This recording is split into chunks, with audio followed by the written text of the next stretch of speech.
Very warm welcome again, and I hope you had a good meditation next door. And you did the Metta Bhavana, right? Yeah. So the Metta Bhavana kind of underlines everything that I want to talk about today. Yeah, in terms of friendliness, friendship. Yeah. So I'm glad we did that practice this morning. I thought this morning I kind of wanted to look at quite it's a complex and subtle topic, and that is, what is a spiritual community? Yeah, what is a spiritual community? What does it mean to be part of a spiritual community? Also, what is the difference between a spiritual community and a group? Yeah? Is there a difference between a grouping, and a spiritual community? So I thought we'd start by looking, or having a kind of look at what a group is. Yeah, where we all know what a group is, but maybe a bit more of a look at what a group is. Maybe the kind of groups that we exist in, yeah, or we consider ourselves part of. Then I thought we'd have a look at what a spiritual community is, yeah, because it kind of exists on different levels. It's not just one thing. Yeah. Then some general points about what a spiritual community is or might be, and then maybe a few tips on how to be in one. Yeah. So I got really interested actually in this whole business of groups, because it's a bit of I don't know about an unknown teaching of Sangha. Sangha is the person that founded this particular movement and order, and I think in the 70s and around that time that he talked about groups in a number of different ways, yeah, and it really got me thinking about my own, how I'm built really. And I thought in a certain sense our kind of identities are sort of built up over the groups we've been part of or not been part of or want to be part of, and it normally kind of has I don't know about an unconscious effect on you, but it's just an important, it seems like an important issue in a way, yeah. Before getting into that, I did think in a way we do, maybe it's a kind of modern thing, but we tend to think of ourselves as being kind of or do we? Sometimes independent of being, we think of ourselves as being independent, yeah? Like not really part of any groups, or some of us do. Maybe that's to do with technology, I don't know. You can just imagine you're in your own little world and you don't really rely on anyone else, or you're not part of anything else, and just press a button and things turn up. And that's a bit of a side issue. But yeah, belonging is important anyway. I don't know, for me at least, it's been on my mind a lot. Belonging is really important. Obviously tribalism is not something that is great, but actually being part of a tribe of sorts, we all sort of yearn for it somehow. I certainly did. I don't know if I do anymore, but I did. And we've got all sorts of mini tribes, don't we? Especially in a place like Berlin. There's all sorts of music genres and all, I don't know what you lot are getting up to, but people get up to all sorts of things, and they're all part of different mini groupings, aren't they? Mini tribes in a way. So in a way, I just thought it's a good exercise actually to reflect for a while on the kind of different groups you're part of, yeah? There's the family, that's a group, isn't it? That will definitely have its own set of values and norms that you've inherited, you know, so a definite grouping.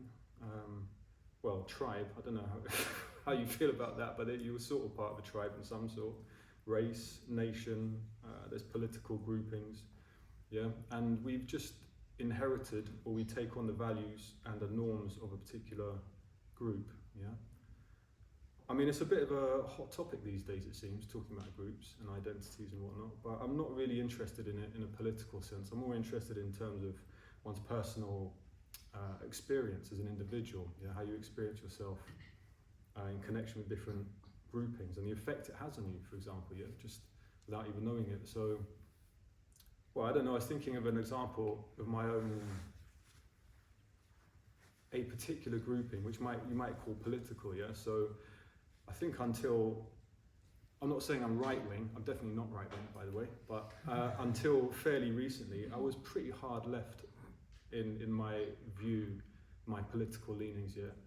And it wasn't born out of my own conviction and my own like deep reflection. It was more like something that had just was part of another grouping, which was my family grouping, yeah. So I just had very positive associations, for example, with communism. So my dad's mother was German Jewish, Spanish Jewish, and she was here during the Nazi era, and she was a communist. She was like a card-carrying communist, because I think they would seem to be the only people that were physically street fighting the Nazis at in those times.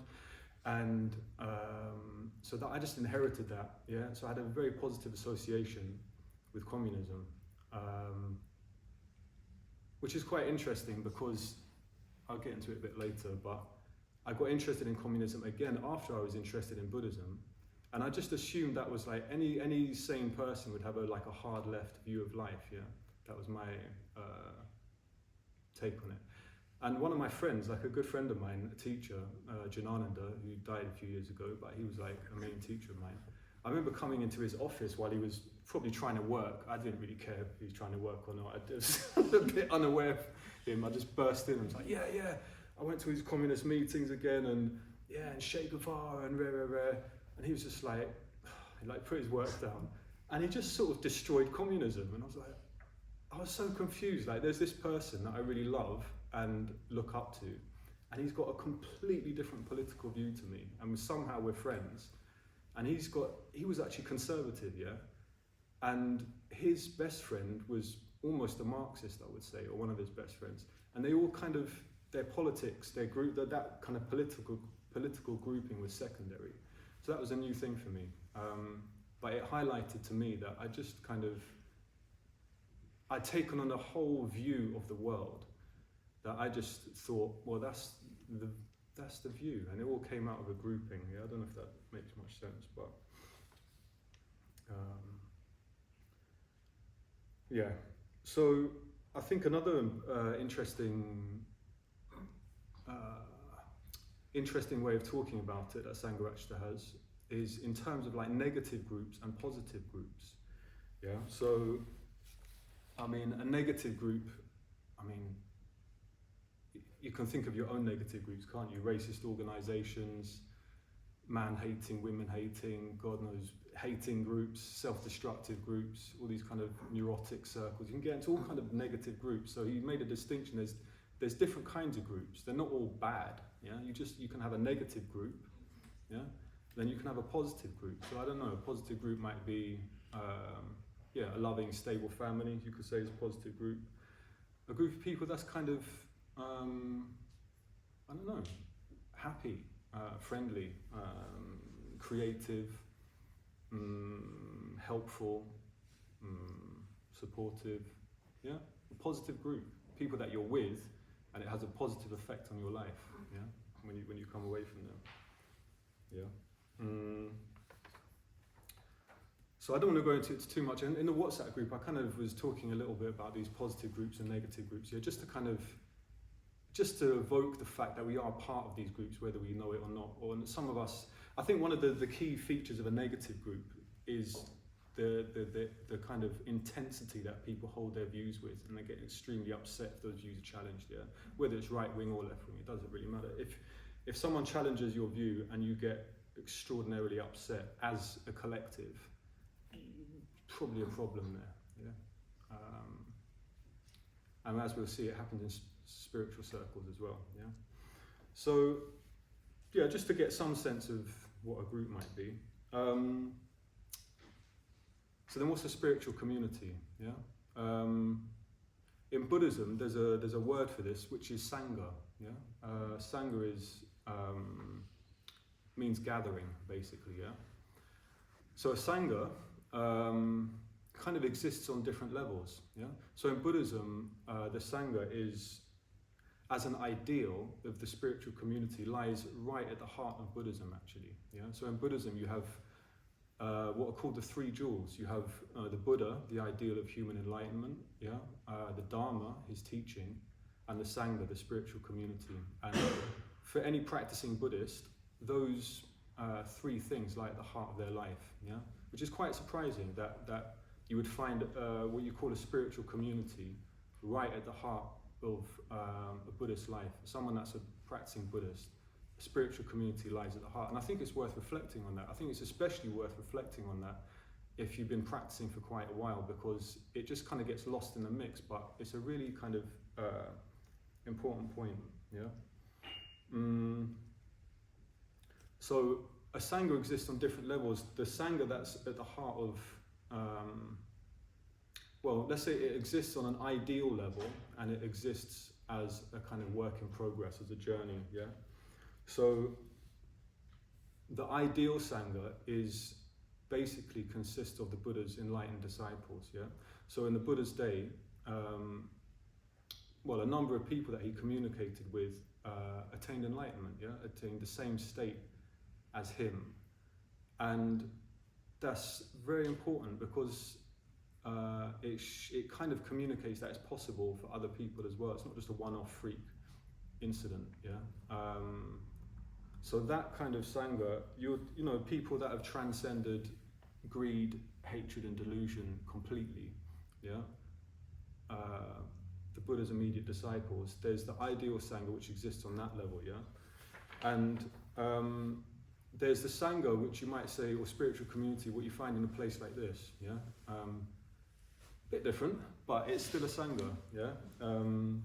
You could say it's a journey, like a spiritual community like this is a journey. And yeah, it can get messy, yeah? But it's messy because, well, we're a mess. So if you have lots of messes together, then it gets messy. But like Arloka says, who paints these extraordinary images, that is a very tiny version of a huge image, yeah, and he has many images. He said, but basically we're all a mess in progress, yeah, which I quite like. It's quite, yeah, we're not, so if you get a number of messes in progress, that's what it is. But then some people have this kind of idealistic version of the perfect Sangha as well, so they think, okay, this is all messy, but back in the Buddha's day, everyone was perfect, and oh, it's not like that now, or there must be some other place where people are like kind of perfect, and they're all very mindful and perfect, and this isn't really good enough. So they kind of go somewhere else, expecting to find the perfect Sangha somewhere else. But I would say it's worth having a look at that, because it's messy, it doesn't mean it's not a spiritual community. The answer is no, it doesn't mean it's not. It is still a spiritual community. And I mean, in a way, it's quite good to look at the Buddha's own, what was going on in the Buddha's day. So you can have all these sorts of ideas, idealized ideas about what it was like back then. But it's quite interesting to read about what it was like back then. So a kind of, no, it's not a giant part of Buddhist history, but anyway, an important story from the Buddhist scriptures. There was this kind of monastery type place, although it wasn't a monastery, it was a kind of collective of people practicing together, yeah? And it was much less established as what it is, or what we think of it now. You just had people that go into the forest together, they practice intensively, and they live as a community, yeah? And one day, there was a certain chap who was like a Dharma teacher, yeah? So his speciality, if you want to call it that, was teaching Buddhism, yeah? Teaching people how to meditate, communicating the Dharma. And he was going to the toilet, yeah? And he walked to this toilet, and it was like a little shit, probably like one of those, what are they called? Compost toilets, yeah? So he opens the door, he goes in, does what he's doing, he comes out again, and as he comes out, there's another guy walking in, yeah? And this other guy was an expert in what's called the Vinaya, yeah? Which means discipline. So you had this Dharma guy walking out, and you had this guy walking in who's expert in all the rules. And these rules, and we laugh at that, rules, but actually the rules are kind of helpful, yeah? When you're on retreat, your life is super simple. All the beds are the same size, you all get the same food, you all do the same practices, there's no one special, and it just simplifies everything so that you can put all your energy into practice. So rules are helpful, yeah, to some extent. In a spiritual community, it's helpful just to clarify things and make it easy for people, yeah. So this guy, anyway, he was like the rules expert. So he goes into the toilet and he he immediately runs out again and grabs the other guy and says, "Oh, did you?" And he said, "Yeah." And he said, "You left the water jug on the wrong side of the toilet." And he said, "Oh, did I? Sorry." He said, "Didn't you know it's supposed to be on the right side, not the left side?" He's like, "No, I didn't know." And he said, "You didn't know?" He said, "No, I didn't know." And he said, "Well, okay, well, if you didn't know, then that's all right." He said, "All right."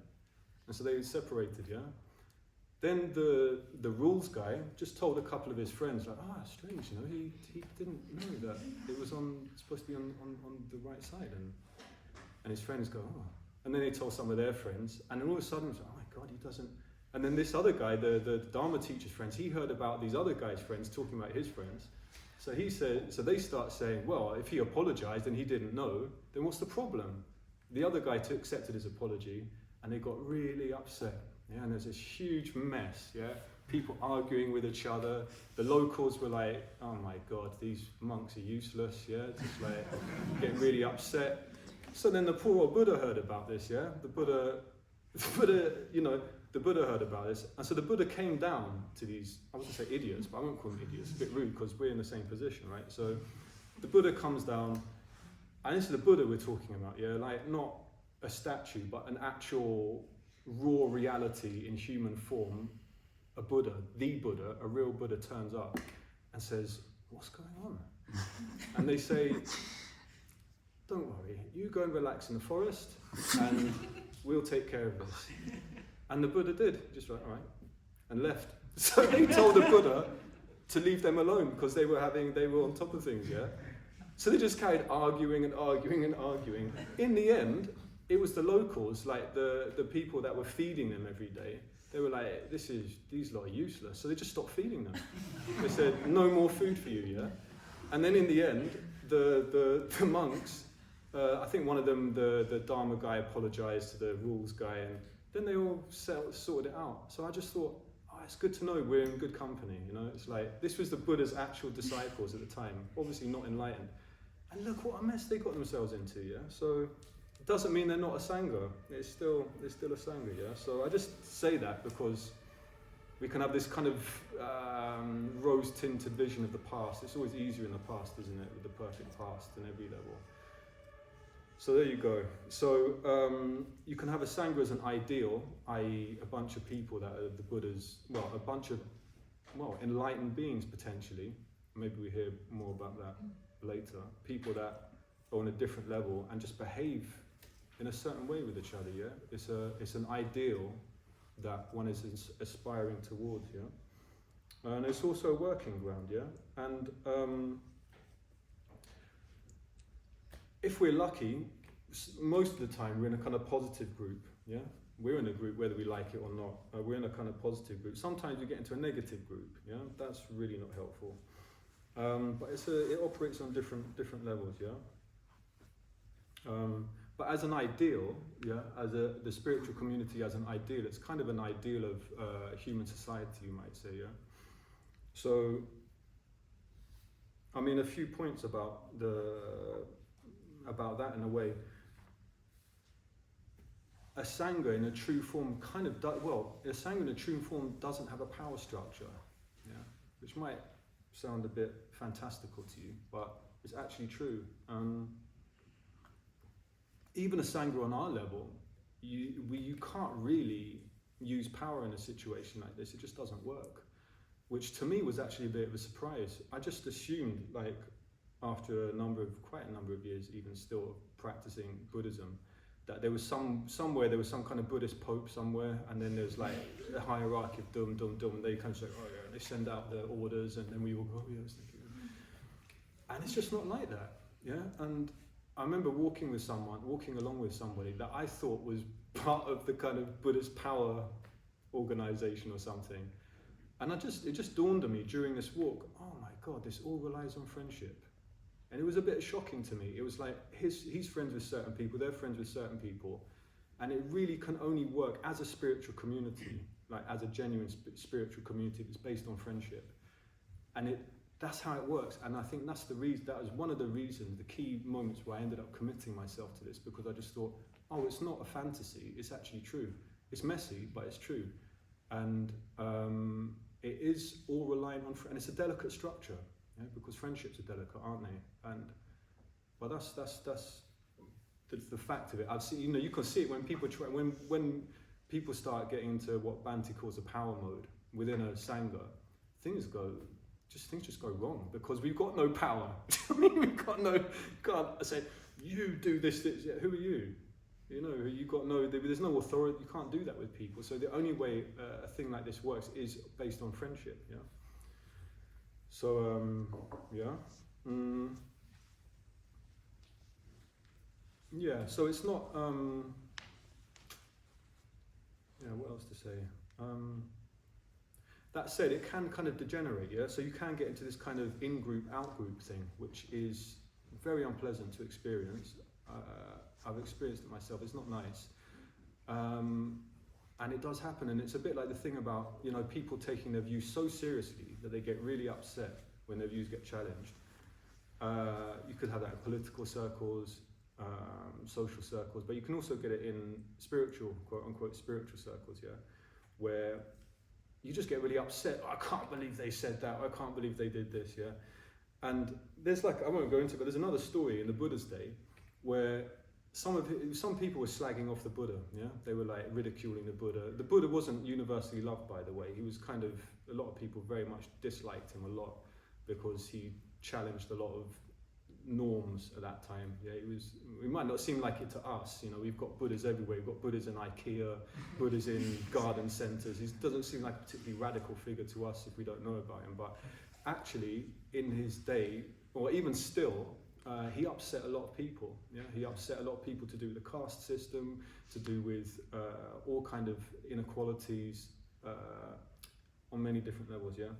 Anyway, a group of people were ridiculing the Buddha, and the Buddha's disciples found out about this, and they got really upset. Yeah, they got really annoyed, and they went to the Buddha and said, "Oh Lord, they're saying this, they're saying that. I can't. It's all untrue. I can't." And he told them off. He said, "What's wrong with you? Have I not told you about anger and getting upset?" And so that was really interesting. He told them off for getting into that whole kind of mode. Yeah. That's one thing. Yeah, in order for a Sangha or a spiritual community to exist, you do need common practices and a shared language. Yeah, I mean, we can all look back with our 21st century smug, looking back at people in the 70s, 60s and 70s and I can't believe they all tried this they were trying these experiments. There's a lot of community experiments and a lot of them flopped. And partially that was to do with just, everyone's totally free and easy. There's no structure or tradition or it's all high levels of idealism without much binding them in terms of actual practice and getting them together. Yeah. So in a certain sense, a spiritual community does need a framework, a tradition and a language so that you can actually communicate with each other. Yeah. There's that.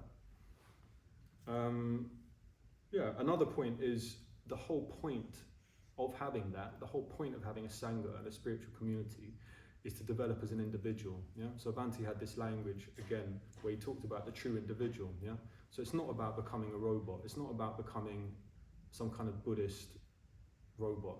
And I think when I first came in contact with, or before I came in contact with Buddhism, I found it repulsive.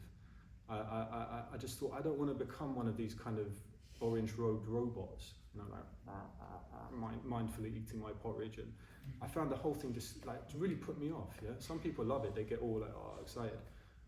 I didn't understand what was going on. I just saw a kind of a sheet of people doing the same things together at the same time, and just assumed they weren't really individuals. Having worn robes myself at a certain point for a number of months and shaved my hair off, and everyone exactly the same. I found it really interesting. It's the most individual I felt in my life. Not outwardly, we all looked pretty much the same, indistinguishable, but inwardly there was something else going on. So that kind of, it just highlights one fact in a way, that the more you practice the Dharma and Buddhism, the more you should be becoming more of an individual. You should be filling yourself out, even your quirks, which I have noticed, people that have been practicing for a number of decades, may even be good friends, maybe working together intensively, it's kind of astonishing how different they are. You think, how on earth are these two people not only good friends, but practicing and living together? They're so completely different, which kind of speaks to the difference between what you might call a true spiritual community in a group. I think the truth is, in a group, you do end up becoming more and more alike, at least in your external views. There's a kind of things you can say and can't say, and if you say the wrong thing, people kind of go, ooh. You know, if you've got certain views about certain, whatever it's politics or culture or films or music, or there's certain things where, unless you're all in the same thing, it can be a bit kind of, you can get put on the outside. Whereas I think the whole point with the spiritual communities, you end up becoming very, very different, to the point, like I say, we think, how are these people even friends? Yeah, so, yeah, okay, good. That said, it's interesting that Sangha, the founder of this particular order, in the beginning, he did talk a lot about becoming an individual, becoming a true individual, not just being a herd member in a sense. Yeah, starting to think for yourself, practice, really take a serious look at your kind of conditioning in terms of the groups you're in, have been part of, your political views. But he said, if he was giving those teachings now, he would emphasize more community, yeah, more communal aspect, which I found interesting. Not because there's anything's changed, but the society's changed. We're just much more individualistic in our thinking. Yeah, we're much more about me. How does it feel for me? And it's all my experience. Yeah, which is all right on a level. So therefore, he would emphasize, and also we're much more atomized. Yeah, we're much more kind of in our own little pockets for whatever reason. Yeah, culturally, technologically. So I just thought it was interesting that he'd emphasize actual, real-world community. Yeah. It's kind of super important. I mean, it does obviously then, in a way, this whole difference between, well, he emphasizes the point as well, the difference between what you call an individual, yeah, and an individualist. Yeah. So an individual is somebody who is not reliant on the group for validation or being themselves in the world. Yeah. Which is a very, very rare creature. We like to think we're individuals, but I would say, me personally, I've got a very long way to go to become a true individual. Yeah, and we're kind of reliant on other people's views of us and da-da-da-da. But he makes the difference between an individual and an individualist. Yeah, an individualist is someone who just basically does the opposite of what the general group is doing and thinks they're an individual. Maybe it's the way they dress, maybe it's certain views, but it's basically all in relationship to another group. Yeah? So you have this bigger group, and you define yourself against them. That's how you define yourself. But you're still totally at their mercy in some respects. Yeah. Does that make sense? Yeah, good. Yeah, that's another point. Maybe, yeah, another point is about the Sangha or spiritual community, is no one gets off lightly. Yeah. In the kind of history of Buddhism, you've ended up with this monk or nun and then layperson split. You know, but Sangharakshita kind of went back to early Buddhism, and in early Buddhism there was really no split in a sense. There was people doing different things. Some people were householders with families, children, businesses. Some people were in the forest, but it was one Sangha, and the same degree of dedication and commitment was expected from people. Yeah, whether you've got a kid in a business or you're in the forest, the same degree of commitment is required, and I think that's important because in a way it's taking people seriously. You know, it's like saying you can actually practice with dedication and intensity and transform yourself regardless of your situation. Some situations are difficult, some situations on the surface are easy, but it's the same thing, yeah? So in a way, I think it sort of takes people seriously, whether you've got different lifestyle or whatever it is. not this thing where, oh, some people are the real Buddhists doing it and other people are kind of secondary, second-class Buddhists, so to speak, yeah. Well, I mean, maybe that answers the question, but in a certain sense, the way to be part of a Sangha is basically to practice it effectively, yeah? To be part of a spiritual community basically requires practice, yeah? That's all it is. It's kind of a bunch of people that are actually practicing with some kind of intensity and effectively together, and encouraging each other, yeah? I mean, how that translates as a community has a lot to do with generosity, yeah? It's a kind of outward-looking attitude, yeah? You're sort of seeing what needs to be done, really, and just doing it in a kind of straightforward manner, helping out, you know. And also, I think it can be, it's helpful to have a look at how you relate to a spiritual community or to a place like this, yeah? Kind of relates to what I was saying before. If you just see it as a group, another group to be part of or not be part of, then it can be a bit of a problem. I was thinking about my own bizarre journey into Buddhism, but I don't know if so one group I was part of, I was a junglist. Do you know what jungle is? Does anyone know what jungle music is?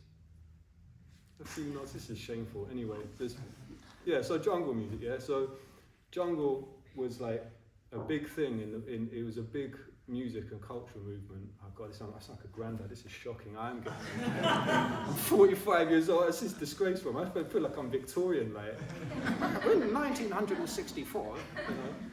Jesus. Anyway, so jungle was like a big. It was amazing. It was like it did more to bring black and white communities together in London than any kind of government business. Yeah, it was like. But Articating knows what jungle music is. It was like half rave in a way. It started out with a rave scene, and then like a lot of reggae got in there, and a lot of hip hop, and it all kind of mashed up together into this kind of bassline music. And it brought all these kids together, yeah, from black communities, white communities. Everyone kind of got together, and it had a whole kind of ethos to it, yeah. So in a way, that's another grouping, yeah. It was very anti-establishment, anti-police. Very kind of entrepreneurial, people setting up all their own businesses before the internet. There was no internet, obviously. Yeah, so it had a whole thing. And one thing it did have as well was, I won't do a Jamaican accent, but it had like style and fashion. Yeah, that was a big thing. So part of jungle was like, when I was 16, yeah, part of jungle was like, Saturday morning, right? You'd iron all your clothes, yeah? You get all your like nice Versace jeans. And they were tight, but they didn't have elastic in them in those days. They were just tight, yeah? So you'd iron your Versace jeans, iron your Ralph Lauren shirt, get your hair done, yeah? Polish all your white trainers. You were like dapper, you were nice, yeah? And then you go to the jungle dance and jungle rave. It was like a bit like half rave, half carnival, yeah? It went off. It was amazing. Oh my God, I am getting old. Anyway, so like it was amazing, right? So that was jungle. Jungle had style and fashion, yeah? So that was a big thing for me, style and fashion, yeah? And so I got interested in Buddhism, yeah? And then I went to the Buddhist center and it wasn't the same.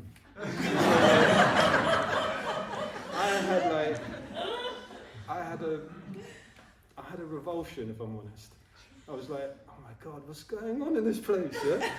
I didn't tell all my friends. Like, I've got a lot of gay friends, yeah, and at a certain point, they've had to come out of the closet, so to speak, yeah? I had to kind of come out of the closet with my friends and say I was a Buddhist at a certain point. I would just hide it from them. Oh, where are you going? Be like, well, I'm just going for a walk, see some friends. Like, I wouldn't tell anyone. It's like, there's no way I want to be associated with these people, yeah? So, why do I say all this? Oh yeah, because I kind of viewed it as a group. I viewed it as a group of people that dressed a certain way.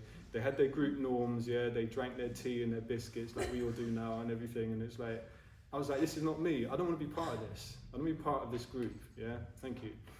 But the more and more I got to know people, the more I realised that was just like a totally superficial layer, yeah. And it's like, what's actually going on was so much more. I mean, we can always improve our style of fashion, but it was so much more. Do you know what I mean? It was like there was a whole, I don't know, just something beyond all of that. Yeah.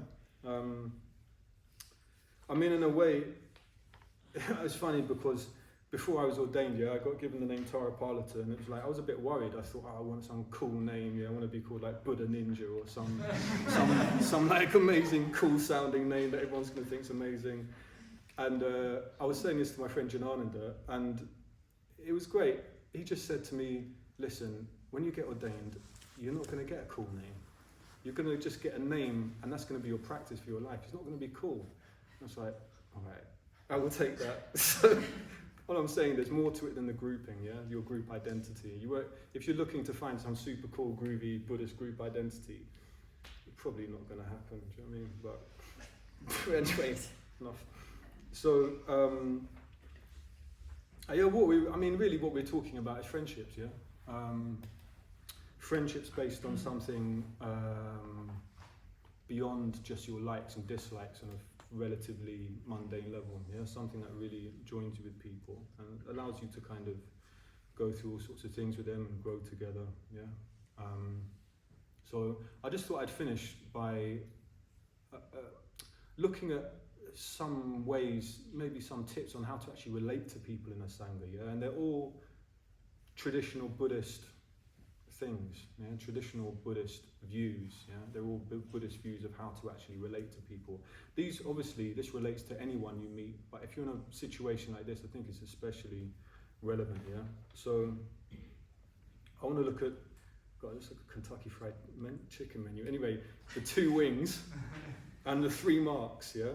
So the 2 wings of Buddhism, you could say, is like wisdom, yeah, wisdom and compassion, yeah, or awareness and kindness, yeah. They're actually the same thing, but for the sake of, well, let's just say they're 2 wings, yeah, wisdom and compassion, yeah. And there's also what's called the 3 marks, yeah. So the 3 marks of conditioned existence are the fact that everything is impermanent, yeah?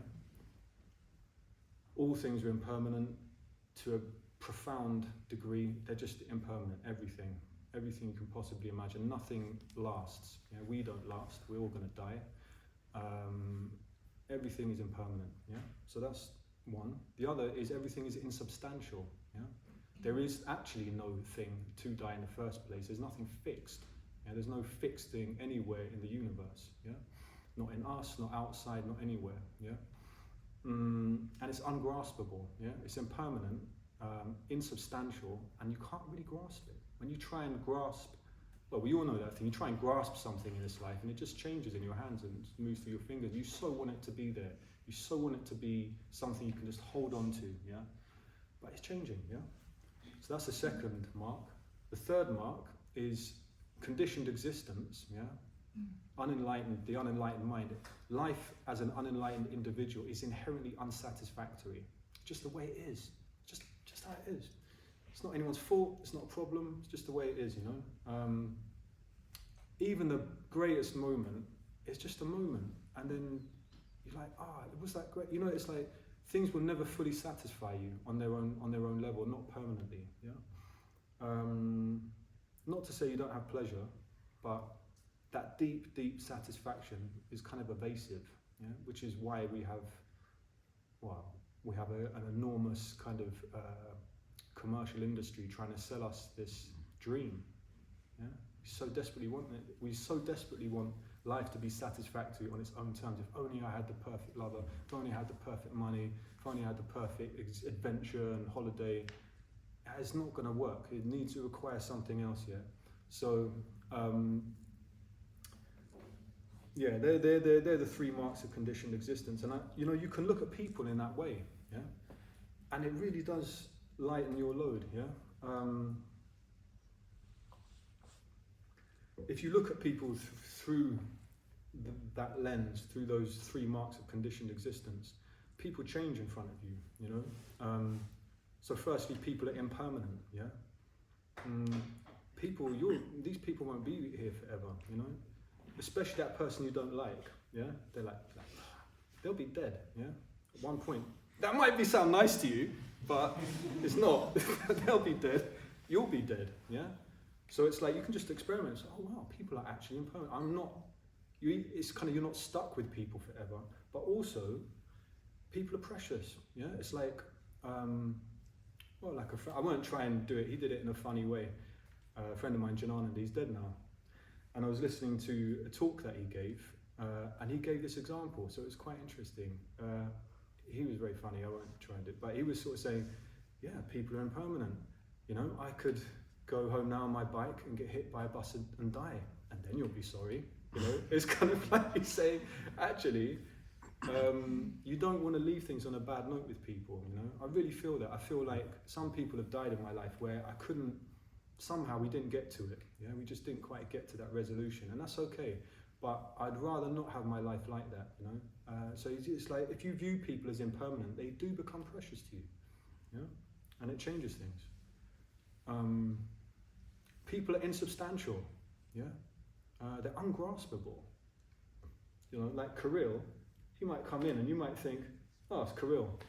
Turn your mind off, like you have no idea who Kirill is. He's completely ungraspable. Maybe you can grasp him after the class, but he's ungraspable. We're all, you don't know me. You've got no idea who I am. That's the fact. You think you know who I am. You've got no idea about me at all. Yeah, you have no idea. None of you, and no one does.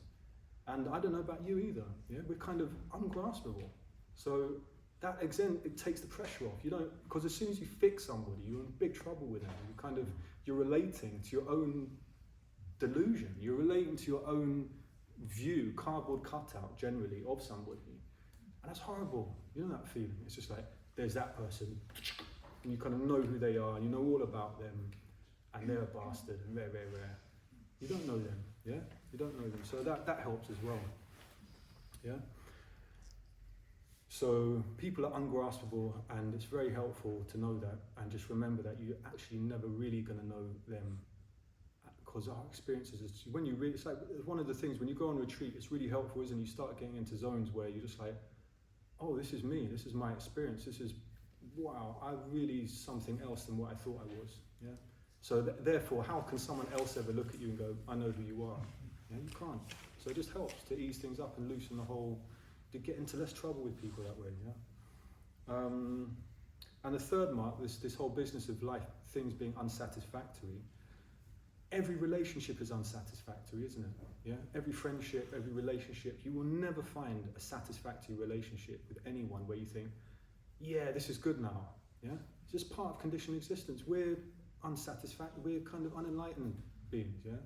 And so is the person you're talking to. So again, that takes the pressure off, takes the expectations off. Like, you know, if people come to a place like this and they expect you to be like some saint or some kind of, I don't know what they expect from you. Yeah. But we're all kind of unsatisfactory in many ways. Yeah, so that's the 3 marks. Just finishing off with these two wings of Buddhism, awareness and compassion, yeah? Awareness is obviously like super important in Buddhism. It's kind of like bedrock, yeah? Awareness. So when you're communicating with somebody or in relationship with somebody, you can be aware of your body, for example, when you're talking to somebody, yeah?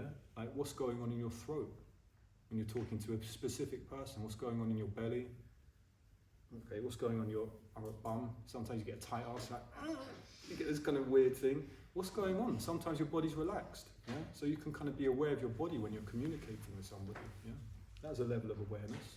You can be aware of your emotions as well, yeah?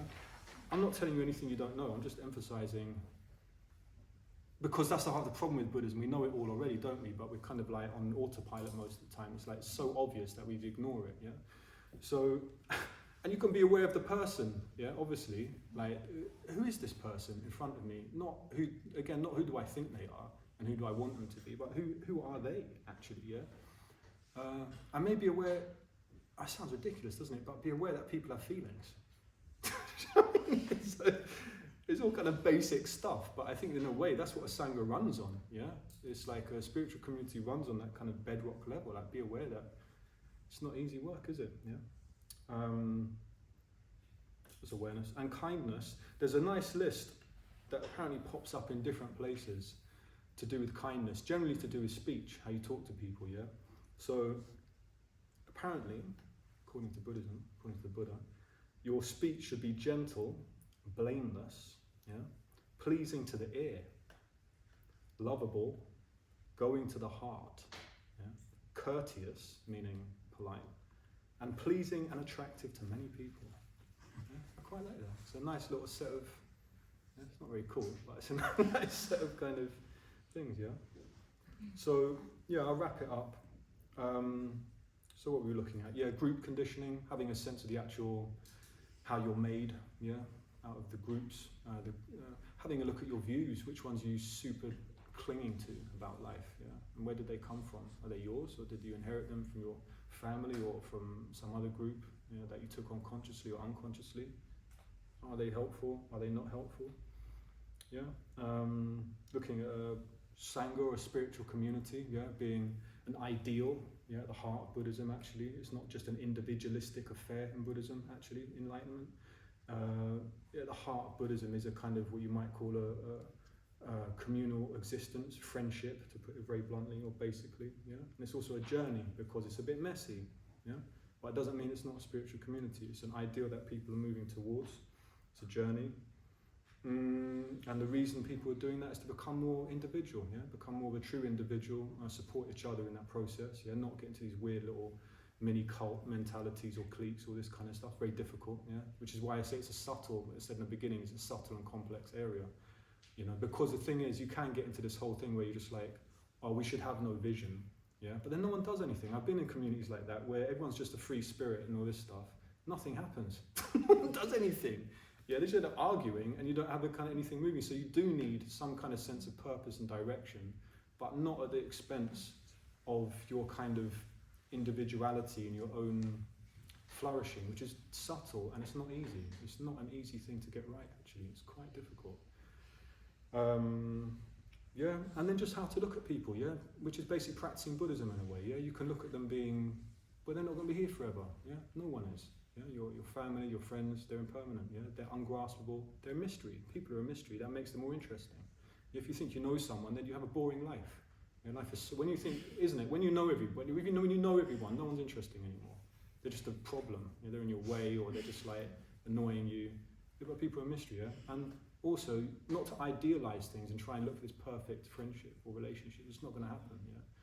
Maybe when you're enlightened, I don't know, yeah? So I'll leave it there. And, well, yeah.